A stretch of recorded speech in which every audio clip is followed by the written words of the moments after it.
नमस्कार साथियों। श्री राहुल गांधी ने सबसे सार्थक आह्वान इस देश के लिए किया कि देश में मुद्दों की राजनीति होनी चाहिए, राजनीति का मुद्दा नहीं। देश में राजनीति का धर्म होना चाहिए, धर्म की राजनीति नहीं। देश में एकीकरण की राजनीति होनी चाहिए, तुष्टीकरण की नहीं। देश में प्रेम की राजनीति होनी चाहिए, सद्भाव की राजनीति होनी चाहिए, नफरत और बंटवारे की नहीं। परंतु भारतीय जनता पार्टी ने इसमें भी उत्तर और दक्षिण के विभाजन का टूल किट जारी कर दिया।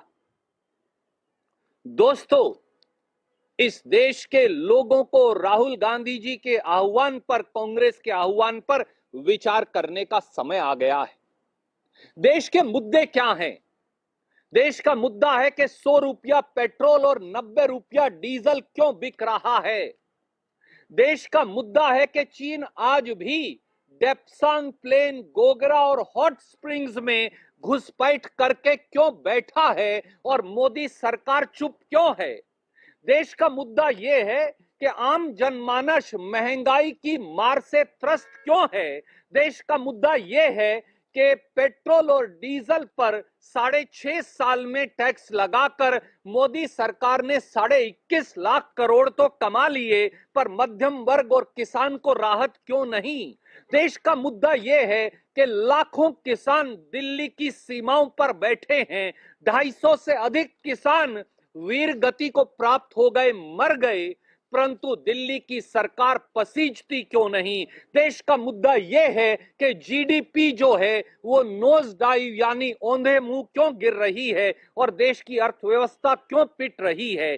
देश का मुद्दा यह है कि स्टाफ सिलेक्शन कमीशन में 14,000 पदों के लिए 1,30,00,000 लोग रोजगार के लिए आवेदन क्यों करते हैं। बेरोजगारी इतनी गहरी क्यों है। नौजवान दर दर की ठोकरें क्यों खाते हैं। चपरासी के पद के लिए एमबीए और पीएचडी नौकरी की लाइन में क्यों खड़े हैं। ये देश का मुद्दा है। देश के सैनिक वीर गति को क्यों प्राप्त हो रहे हैं, ये देश का मुद्दा है। पर देश के हुक्मरानों के लिए सही मुद्दे क्या हैं। 50 करोड़ की गर्लफ्रेंड जब हिमाचल प्रदेश के चुनाव में देश के प्रधानमंत्री मुद्दा बनाएंगे तो क्या यह मुद्दा है या यह सही सुपरफिशियल बात है। जब देश के प्रधानमंत्री हमारे वीर गति को प्राप्त सैनिकों की चुनाव में फोटो लगाकर उनकी वीर गति के आधार पर वोट मांगेंगे तो क्या ये देश का मुद्दा हो सकता है। हम ये देश के ऊपर छोड़ते हैं। जब व्यापारियों के एक कार्यक्रम में मोदी जी ये कह देंगे कि सेना का साहस तो कुछ नहीं, व्यापारियों का साहस सेना से भी बड़ा है। जब देश के गृह मंत्री अमित शाह ये महात्मा गांधी को भी चतुर बनिया कह देंगे तो ये क्या सही मुद्दा है या देश का मुद्दा है। जब देश के प्रधानमंत्री 15-15 लाख का वादा कर देंगे और देश के गृह मंत्री उसे जुमला बता देंगे तो क्या यह सही मुद्दा है या गंभीर मुद्दा है। जब देश के प्रधानमंत्री देश के पूर्व प्रधानमंत्री को बाथरूम में झांक कर देखने जैसी ऐसी बात करेंगे जिन्हें कहने में शर्म आता है। जब देश के प्रधानमंत्री विपक्ष के नेताओं को जर्सी गाय और हाइब्रिड बछड़ा बताएंगे, जब हर लिखने वाले, पढ़ने वाले लेखक, पत्रकार को देशद्रोही बताकर जेल में डाल देंगे, क्या ये सही मुद्दे नहीं। देश के मुद्दे हैं महंगाई, बेरोजगारी, औंधे मुंह गिरी जीडीपी, किसानों की शहादत, हमारे सैनिकों की वीरगति और चीन के द्वारा भारत की सरजमी पर कब्जा। यह आह्वान किया है राहुल गांधी जी ने। ये है देश के मुद्दे। पर इन्हें सुनकर भी जब देश को मुद्दों पर वापसी पर लाते हैं, कोरोना से 1.5 लाख मर गए इस देश के लोग, क्या यह देश का मुद्दा नहीं है। पर देश के स्वास्थ्य मंत्री एक फर्जी दवाई बेचने के लिए पत्रकार वार्ता करते फिरते हैं, ये सही मुद्दे हैं। इसलिए इस देश में गंभीर मुद्दों को वापस लाने की जरूरत है। इसे भी उत्तर और दक्षिण में बांटकर इस देश का अपमान मत करिए, ये हमारा विनम्र निवेदन है। और इस देश को आह्वान भी है कि आइए दोबारा राजनीति में मुद्दों पर बात हो। संविधान पर अगर हमला होगा तो यह देश का मुद्दा है, अगर आपके अधिकार छीने जाएंगे तो यह देश का मुद्दा है और इन पर चर्चा अवश्य होगी। Friends, former Congress President and our leader, Shri Rahul Gandhi, has given a clarion call to people of India to question the governments of the day, whether in the states or in the center, on issues paramount to people, and to ignore the superficial toolkit story being sold by the Bharatiya Janata Party day in, day out. What are the important issues before the country and its people today? It's an issue that the GDP is nosediving and all the small and medium businesses are virtually in ruin and in shambles. It's an issue in this country, and it should be, that constitution is under attack and people are under attack by their own government at the center and in many states ruled by BJP today. It's an issue that people of India have lost the right to dissent, right to speak, right to express, right to tweet, right to even write on Facebook or on other social media platforms, or to express their opinion, for they will be branded as anti-nationals. It is an issue that lakhs and lakhs of farmers are sitting on Delhi's borders, yet an intemperate, insensitive government refuses to listen to their cry and yearning for justice. Even 250 farmers have died, but the government refuses to listen. It's an issue that there is rampant unemployment ranging between 7 to 9% in the country, an unprecedented figure, that for 14,000 posts in Staff Selection Commission, 1 crore 30 lakh youth apply, that for a post of peon, MBA and PhD apply, and yet they don't get jobs. It's an issue that the constitution, civil liberty, democracy, and all institutions of our democracy are under attack. It's an issue that Bharatiya Janata Party buys mandate. They are trampling and stifling people's mandate every day by purchasing legislators at a cost of 30 to 50 crore rupees. Then what is the value of your vote? It is an issue in this country that those in power are trying to divert attention by superficial issues. May we ask our countrymen today, these are the fundamental issues. It's an issue that China is still occupying Indian territory in Depsang Plains, in Gogra and Hot Springs, yet Prime Minister lives in oblivion and continues to deny altogether. What are the superficial issues that this country's attention is being diverted for?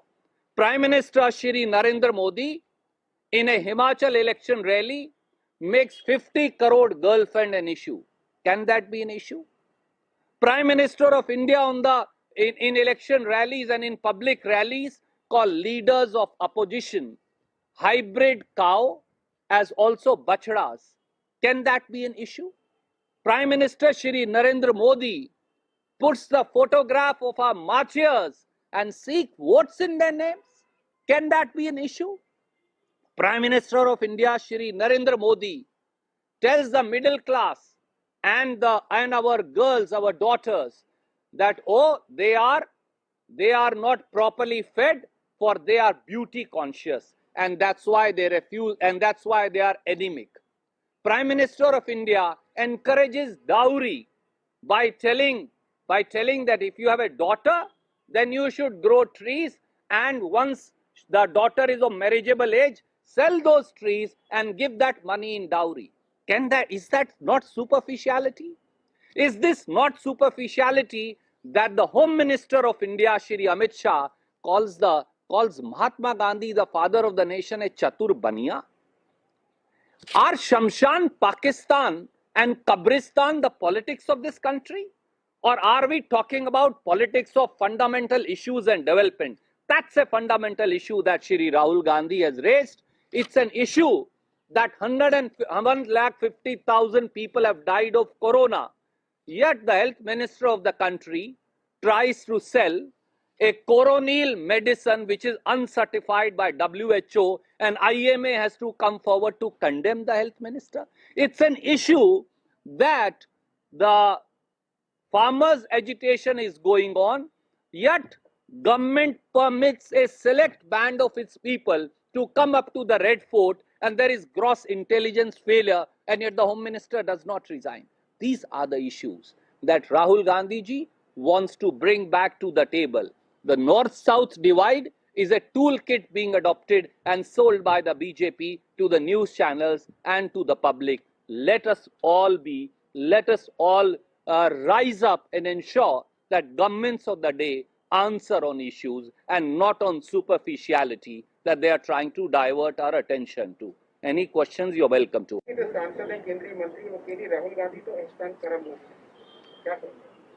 आदरणीय साथी, Bharatiya Janata party मुद्दों की राजनीति के आह्वान को भी उत्तर दक्षिण के विभाजन के टूलकिट के तौर पर बेचने का कुत्सित प्रयास कर रहे हैं। हमारा सवाल सीधा है इस देश की जनता से, क्या देश में मुद्दों की राजनीति नहीं होनी चाहिए या राजनीति ही मुद्दा होना चाहिए? क्या देश में राजनीति का धर्म नहीं होना चाहिए या देश में केवल धर्म की राजनीति होनी चाहिए? क्या देश में एकीकरण की राजनीति नहीं होनी चाहिए या देश में तुष्टीकरण ही राजनीति का धर्म बन जाना चाहिए? क्या देश में प्रेम और सद्भाव की राजनीति नहीं होनी चाहिए या फिर नफरत और बंटवारा ही चाल चेहरा और चरित्र सरकार का बन जाना चाहिए?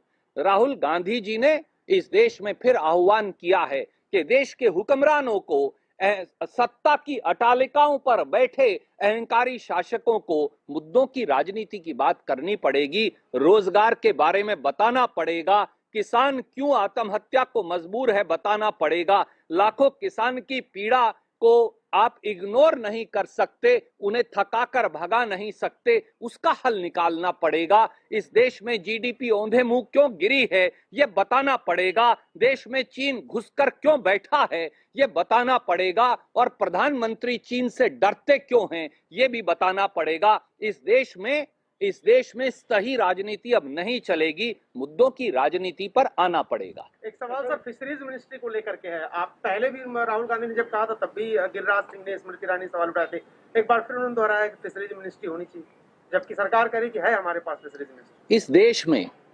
इस देश में करोड़ों मछुआरे हैं जो अपनी एक कश्ती लेकर हजारों किलोमीटर की इस देश में कोस्ट लाइन है। आप महाराष्ट्र से, गुजरात से शुरू करिए और दूसरी तरफ पश्चिम बंगाल तक चले जाइए, हजारों किलोमीटर की कोस्ट लाइन है, और इस देश के करोड़ों लोग मछली के और हमारे मछुआरे भाई हर रोज समुंदर में जान जोखम, जान हथेली पर लेकर जाते हैं और अपनी 2 वक्त की रोटी कमाते हैं। क्या उनके लिए एक पृथक मंत्रालय नहीं होना चाहिए? यही बात उठाई है। शायद अहंकारी सरकार को वास्तविकता नहीं पता। सर, इसके अलावा शिवसेना ने, आपकी पार्टी की सहयोगी जो है शिवसेना, उसने कहा कि गुजरात के अंदर आम आदमी पार्टी जीत रही है, कांग्रेस हार रही है, ये कांग्रेस का ही नहीं लोकतंत्र का भी पतन है, हमें सोचना पड़ेगा इसके ऊपर। आदरणीय मित्र, मैंने किसी विशेष राजनीतिक दल की टिप्पणी नहीं देखी, पर एक बात जान लीजिए कि आप गुजरात का अगर चुनाव देखें तो अगर आप सूरत की कॉरपोरेशन को छोड़ दें जहां 15 या 16 उनके कॉरपोरेटर जीते हैं, क्या पूरे गुजरात में कोई किसी और दल का, कांग्रेस और भाजपा के अलावा कोई कॉरपोरेटर जीता है? जवाब नहीं में है। तो इसलिए बगैर तथ्यों की बात का मैं क्या जवाब दूं? Ma'am, Lakha Sirdana, who was spotted at the farmers' protest and their Mahapanchayat. So the question the BJP is asking that why hasn't the Punjab government, the Congress government, gone ahead and nabbed him? It's like you are supporting anarchists over here. He's already been booked for creating rampant violence at Red Fort. The Home Minister Shri Amit Shah is responsible for the rampant violence on Red Fort? Who opened the gates of the Red Fort? Who permitted those anarchists to come to the Red Fort? Who opened the streets so that they could come there? Who permitted them to come door after door, door after door? All doors were opened so that they can reach any portion of the Red Fort. The Home Minister should have resigned by now or should have been sacked. And why could the Delhi police and the Home Ministry catch them at the spot? Why did they not catch them? Why have they not arrested them? This is a government that promotes lawlessness and is unable to arrest those who are guilty and are blaming Punjab government. Then the Home Minister should abdicate his chair and hand it over to us, for we know how to implement the rule of law. The failure, if any, is of Intelligence Bureau. The failure, if any, is of Delhi Police. The failure, if any, is of central government agencies. How has he been permitted to travel? Why could the Delhi police not arrest him there? Were they not monitoring that he had given a call? Why could they not go and register an FIR there and arrest him on the spot? These are important questions that BJP has no answer to. They can't shed responsibility for law and order and for a crime committed in Delhi, that also in the precincts of the Red Fort, for which Home Minister is personally responsible. If he cannot arrest people, if he cannot arrest culprits, he should resign, for he is too busy using CBI and ED and income tax as puppet agency to persecute the opposition. That is the truth. Thank you. Sir, चीन के ऊपर एक बात करना चाहता हूँ कि जो हमारा व्यापार के अंदर इस साल फिर सबसे बड़ा पार्टनर बन गया है, क्या कहना? आदरणीय साथी, एक तरफ चीन ने भारत मां की सरजमी पर कब्जा कर रखा है। डेप्सांग प्लेन, हॉट स्प्रिंग्स और गोगरा के अंदर तक आकर चीन बैठा है, और दूसरी तरफ मोदी सरकार ने अब चीन को हिंदुस्तान का सबसे बड़ा ट्रेडिंग पार्टनर बना लिया है। खबरें तो यहां तक आ रही हैं कि 25% निवेश अब भारतीय कंपनियों में चीन ऑटोमेटिक कर पाएगा, किसी की इजाजत की जरूरत नहीं। चीन को राहत मोदी जी दे रहे हैं, क्योंकि ना तो वो चीन को लाल आंख दिखा सकते, ना वो चीन को भारत की सरजमी से पीछे धकेल सकते। सच्चाई यही है, इसका जवाब देश के प्रधानमंत्री को देना चाहिए। Thank you.